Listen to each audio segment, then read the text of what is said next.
안녕하세요. 저는 30대의 여자 사람입니다. 저는 남한테 피해주지 말자를 제 좌우명으로 쭉 살아왔습니다. 지금도 제 좌우명은 변함이 없고요. 내가 남한테 도움이 되고 도움 주는 삶을 못 산다면 차라리 피해라도 끼치지 말고 잘 살자는 마음에서 정한 좌우명인데요. 요즘 제 삶의 모토와 기준이 마구 흔들리던 와중에 겪은 에피소드를 사연으로 보내봅니다. 저는 작년 5월에 결혼식을 올리고 현재 새신랑과 살고 있는 새 신부입니다. 저희 양가 부모님은 모두 불교 신자시고 저와 남편은 딱히 종교를 가진 것은 아니지만 가끔씩 마음이 허하거나 나들이를 갈 때에 산속의 절을 찾아 절을 올리고 맑은 공기를 마시고 오는 걸 좋아하는 편이에요. 저희 친정은 그리 가정형편이 넉넉한 편이 아닙니다.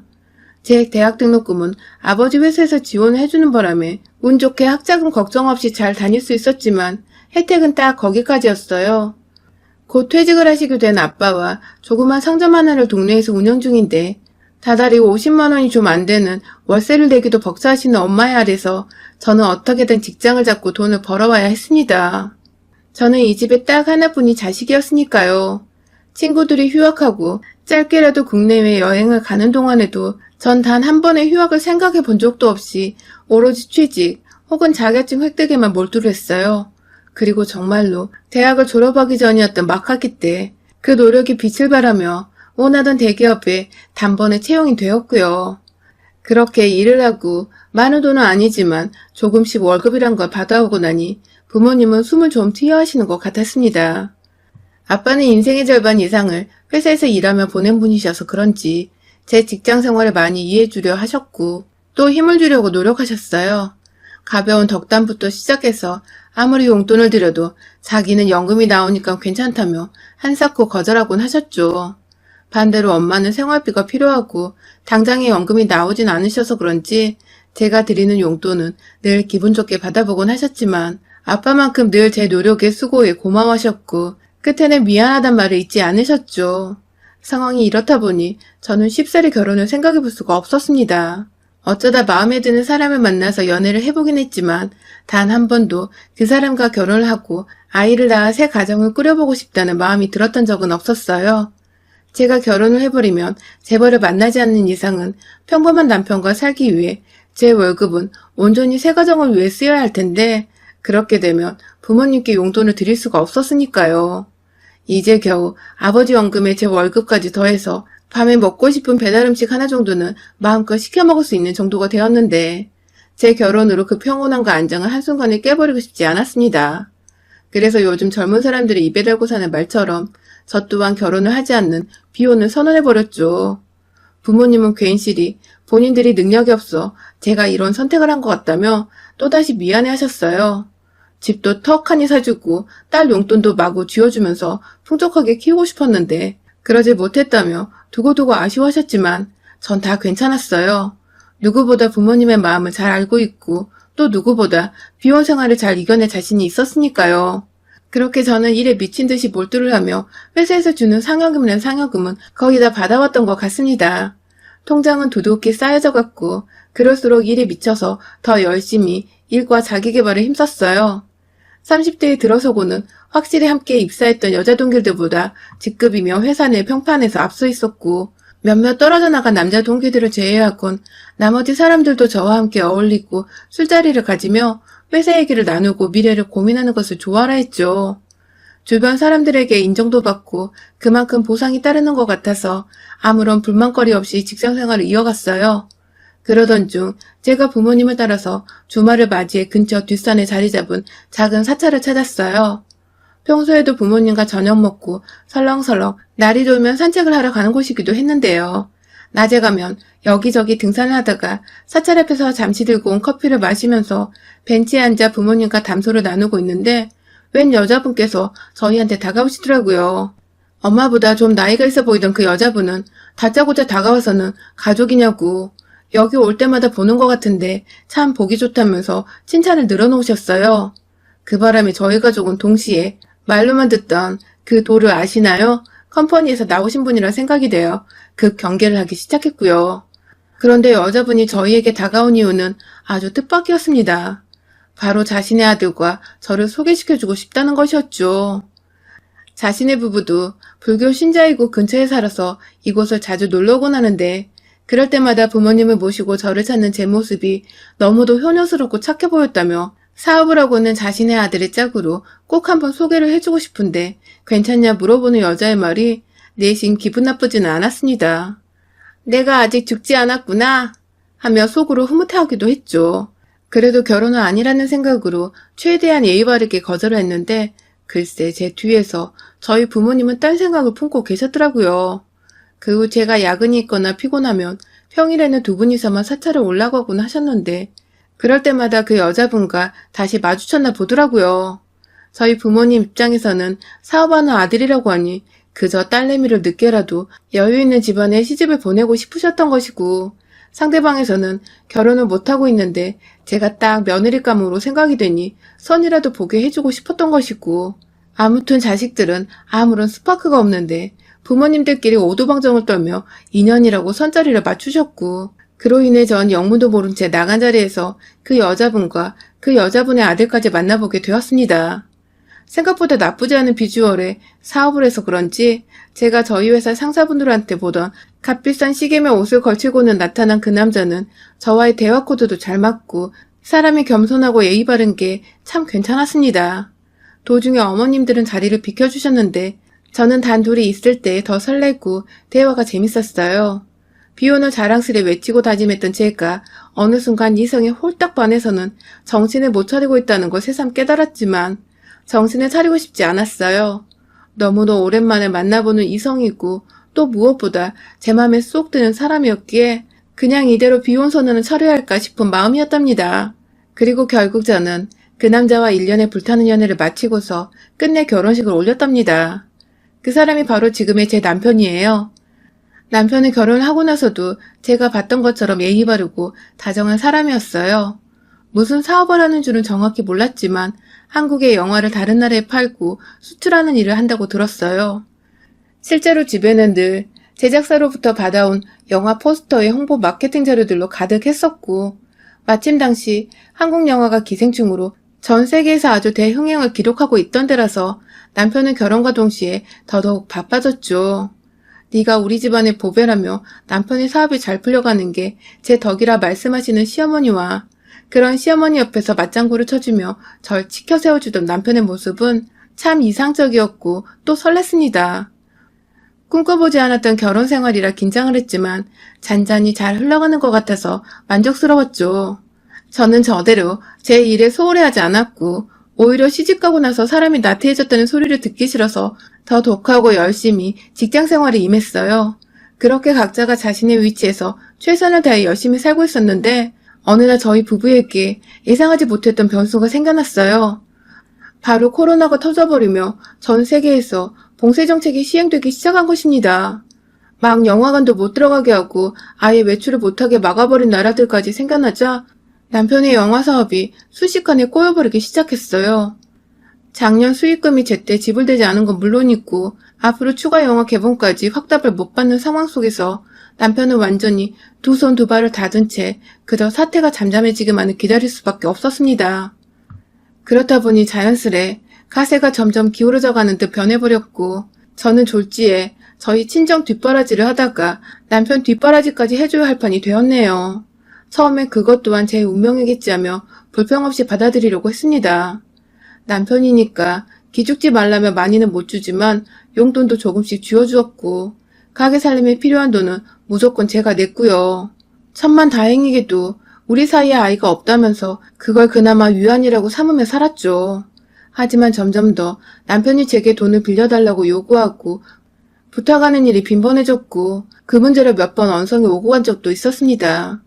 돈 문제 앞에선 순하고 예의 바른 모습이 감쪽같이 사라지던 남편의 모습에 저도 많이 놀라고 실망했지만 문제는 이게 저뿐만이 아니라 저희 친정부모님도 함께 느끼셨다는 것이죠.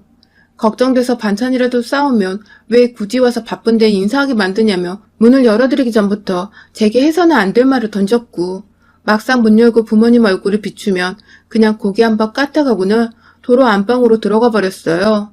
본인 일이 잘 안 풀리니까 자존심도 상하고 자존감도 낮아져서 그런 거라며 애써 친정 부모님 마음을 풀어드리고 돌려보냈지만 나가시는 길까지도 인사를 한번 하러 나오질 않았어요. 이런 적이 너무 많으니까 점점 친정부모님의 걱정도 이만저만이 아니었어요. 탄탄대로로 달리던 사업가인 줄 알았더니 코로나로 휘청할 만큼 가지고 있던 회사 돈도 없었냐며 뒤늦게야 시어머니를 향해서까지 역정을 내십 번도 하셨답니다. 실제로 사찰에서 저희 시어머님과 친정엄마가 마주쳤다가 대판 싸움이 나기도 했는데 당시 주변에 함께했던 동네 아주머니 얘기를 들어보니 저희 엄마가 막판은 거의 금붕어처럼 입도 뻥끗 못했다더군요. 시어머니가 너무 지랄발광을 하며 소리를 지르고 삿대질을 해대는 바람에 겁먹어서 말입니다. 사실 시어머니도 아들 사업이 안 되어가고 있으니 속병이 나긴 나셨는데 하필 그걸 저희 부모님과 마찰로 풀게 되신 거죠. 상황이 이렇다 보니 저는 저대로 남편과 시어머니께 불만이 생기기 시작했어요. 어찌되었든 이 집안에 며느리 있고 아내니까 최대한 도울 수 있을 만큼 도와주려고 노력을 했지만 본인들 자존심 상한 게 먼저고 처지가 나빠진 것만 생각하기 바빴던 두 모자는 결코 제 도움을 달갑게만 생각하지 않았어요. 돈 빌리려는 자세가 삐딱한 것부터 시작해서 저희 친정부모님이 하소연을 하던 것에 괴성으로 맞받아치며 결국 그 후로는 사찰에서 마주쳐도 저희 부모님을 아는 척 안 하고 눈도 안 마주치려 하신다는 시어머니. 사돈을 향해 최소한의 예의를 갖추지 않은 것까지 싹 다 제가 눈에 불을 켜고 벼르고 있었습니다. 저는 시집간다고 경제적인 도움을 왕창 받은 것도 아니었고 제 딴엔 저도 모아놓고 있었던 돈을 써서 시집을 왔거든요. 지금은 남편 사업이 안 좋아서 제가 결혼 생활의 반 이상을 생활비며 자질구레한 것까지 다 경제적인 비용을 부담하고 있는 중이고요. 그런데 아무도 고맙단 말도 안 하고 인사도 안 하고 그렇다고 알아주지도 않네요. 제가 이 집안 장녀이자 외동으로 태어나서 여태껏 혼자 독립적으로 착실히 부모님 모셔보겠다고 일을 가며 살아왔던 덕종인데 그런 저를 앞에 두고 이 모든 걸 엉망진창으로 만들려는 이 모자를 가만히 지켜보기엔 제 성질이 또 한성질 했네요.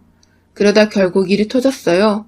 아니 글쎄 시어머니가 어디서 술을 잔뜩 들이마셔서는 저희 친정집에 찾아오신 겁니다. 저는 그날 퇴근을 한 후 남편의 저녁상을 말끔하게 차려낸 뒤 같이 밥을 먹고는 산책을 할 겸 동네를 걸어보지 않겠냐고 먼저 손을 내밀었어요. 집에만 있으면 축 처지는 것 같으니 남편에게 오랜만에 바깥바람을 쐬어주고 싶었던 마음이었죠.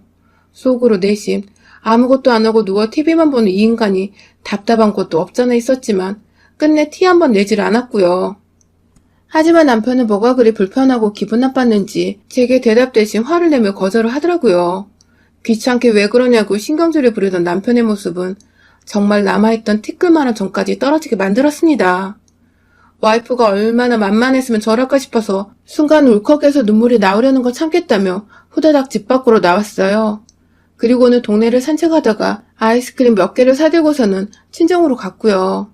그런데 그 사이 술을 먹고 저희 집에 갔다가 제가 없는 걸 알고는 속이 뒤틀리셨는지 친정까지 찾아와 저를 찾던 시어머니. 결국 친정집에서 나오는 저를 보고는 아들만큼이나 신경질을 부리시더군요. 집에서 자기 아들은 아무것도 못하고 누워있는데 넌 팔자좋게 친정을 오가며 쉬고 있냐며 대뜸 저희 부모님까지 싸잡아서는 개차반이라고 상종 못할 말종이라고 욕까지 짓거리셨어요. 졸지에 평안하게 아이스크림을 먹고 있다가 날벼락을 맞은 저와 저희 부모님은 어쩌다 저런 사돈을 만났나 싶어 머리가 지끈거리던 와중이었고요. 그러던 중 현관에 쭉 서있던 시어머니가 대뜸 신발을 신은 채 저희 집 안으로 들어와서는 자기 아이스크림은 없냐고 냉동실 문을 막 열어보기 시작하셨습니다. 술이 아주 꽐라가 되신 채로 사돈댁에 찾아오신 거였어요. 한참을 사돈집 냉동실을 뒤지다가 냉장고도 뒤지고 급기야 국물 있는 반찬통까지 멋대로 끄집어내서는 바닥에 내팽개치듯 내려놓는 바람에 뚜껑에 빠져 국물이 새는 상황까지 갔고 더 이상 보고만 있을 수 없어서 제가 다가가 말리려던 그때 시어머니가 제 머리끄댕이를 잡아당기셨어요. 남편 길을 못 피게 만들어서 아들 사업이 저 모양이 된 거라면서 제 머리를 막 잡아당기며 이리저리 흔드신다고 제가 도중에 머리를 옆에 있던 식탁에 찧어버리고 말았습니다. 진짜 피가 안 난 게 다행이었지. 너무 아파서 눈물이 찔끔 흘러나왔어요. 듣도 보도 못한 욕을 2년 전 섞어가며 내뱉으시는데 진짜 진절머리가 나더라고요. 중국에서 터져 세계로 퍼진 코로나로 인해 망한 영화 사업을 한국에서 나고 자라 토종인으로 살다가 지 아들과 결혼한 며느리 탓을 하고 앉아있으니 얼척이 없다 못해 웃기고 화가 나 죽는 줄 알았습니다. 어찌나 머리카락을 꽉 잡고 있었던지 저희 친정아버지가 달려들었는데도 손을 놓을 생각을 안 했어요. 친정엄마는 경찰에 신고를 하고 있고 전화를 끊자마자 남편한테 전화해서 당장 엄마 데려가라고 고래고래 소리를 지르고 있고 아주 개판되기 5분 전 상황이었던 그 순간 저도 도저히 당하고만 있을 수 없겠더군요. 남편 사업으로 저도 힘든 시기를 보내고 있는데 며느리가 으쌰으쌰 할 생각은 안 하고 그저 본인 상처받고 본인 힘든 것만 생각하고 행동하더니 결국 이렇게 친정에서 무례하게 난장판까지 일으킨 시어머니를 아주 홍군형을 내줘야겠다 생각했습니다. 별다른 방법이 필요 없었어요. 아이스크림을 먹고 싶다고 저희 친정엄마 냉동실을 마구잡이로 헤집어 놓으며 뒤집은 우리 시어머니의 소원을 이루어드리기 위해서 다칠랑 말랑 대롱대롱 거리고 있는 냉동실 문을 열고는 얼음을 꺼냈습니다. 여름엔 저희 가족들 모두 더위를 너무 많이 타는지라 얼음통에다가 얼음을 정말 꽉꽉 채워놓곤 하는데요. 이게 이렇게 쓰일 줄은 몰랐지만 그 통 그래도 손으로 빼내서 술주정 부린다고 바닥에 쭈그려 앉아있던 시어머니의 머리 위로 확 쏟아 부어버렸어요. 아이스크림 찾다가 졸지에 얼음 폭탄을 맞은 시어머니는 뒤늦게야 얼음으로 인한 추위가 밀려왔던지 등에도 얼음이 들어간 것 같다며 절 붙잡고 빼내달라고 하는데 꼴도 보기 싫어서 시어머니 발을 걷어차버렸어요. 그때 아까 식탁에 부딪힌 머리에서 살짝 피가 났습니다. 피가 고이자 저희 부모님은 더더욱 화가 나버리셨고 저희 어머니는 결국 이성을 잃고서 남의 집 귀한 딸을 상처냈다고 다가가 시어머니 머리끄댕이를 완전히 쥐어잡고 질질 끌기 시작하셨어요. 어찌나 괴물 같던지 정말 어디서 괴력이 튀어나와서는 시어머니 머리를 흔들어대며 쌍욕을 퍼부으셨고요. 그 순간 경찰이 도착했고 곧이어 남편이 도착했습니다. 모든 상황을 토대로 경찰은 저희에게 유리한 쪽으로 판단을 했어요. 시어머니가 술에 취하신 것, 약속도 없이 사돈댁에 찾아와 반찬을 쏟고 냉장고 뒤지며 행패를 부린 것, 그러다 며느리 머리에 상처를 내고 많이는 아니지만 피까지 나오게 한 것, 그래서 할 수 없이 저희 엄마가 나섰다는 것까지. 상황이 너무 뻔해서 좋게 가족끼리 마무리를 하라고 하는데 저희 가족은 곧장 폭행으로 시어머니를 신고했습니다. 차마 제가 얼음을 쏟아 부었다는 말을 안 했는데 저희 시어머니가 알아서 술김에 자기가 쏟은 거라고 말을 횡설수설 하더군요. 그 바람에 남편은 제발 한 번만 용서를 해달라며 저희 부모님과 저를 향해 싹싹 빌기 시작했고 급기야 저한테 무릎까지 꿇고는 그동안 내가 소홀했다며 미안하다고 지난 일까지 용서를 구했어요. 지 엄마가 며느리한테 폭행을 해서 경찰에 가 조사받는다는 소문이 나는 게 차마 한동네에서 겁이 났던지 입단속까지 부탁을 하면서 말이죠. 하지만 전 이 집구석 인간들과 더 이상 얽히고 싶지가 않았어요. 용서를 하고 다시 집에 들어간다 하더라도 제가 열심히 일해서 벌어온 돈으로 이 남자 생활비에 용돈까지 그리고 시어머니는 시어머니라고 대접하며 살아야 할 텐데 차라리 평생을 저희 부모님만 모시고 효도하며 사는 게 100배, 1000배 낫겠더라고요. 결국 저는 남편과 시어머니를 고소하지 않는 조건하에 합의혼을 하게 되었습니다.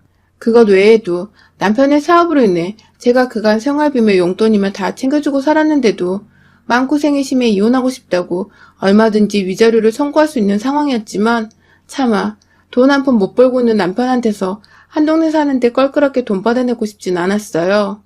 다만 자꾸만 매달리고 이혼하지 말아달라며 사정하는 남편과 합의혼으로 깔끔하게 끝맺음을 짓기로 했죠. 이 사람에겐 저와 이혼하는 것보다 대기업 다니는 와이프가 없어서 용돈이라도 타낼 구석이 없다는 게 더 끔찍한 현실일 테니 현실에서 지옥을 맛보도록 해주고 싶었습니다. 다시 돌아온 싱글이지만 전보다 더 싱글라이프의 소중함을 느껴보고 이제 저희 친정부모님께 그간 소홀했던 효도를 더 열심히 해드리려 합니다. 여러분의 생각은 댓글로 남겨주세요.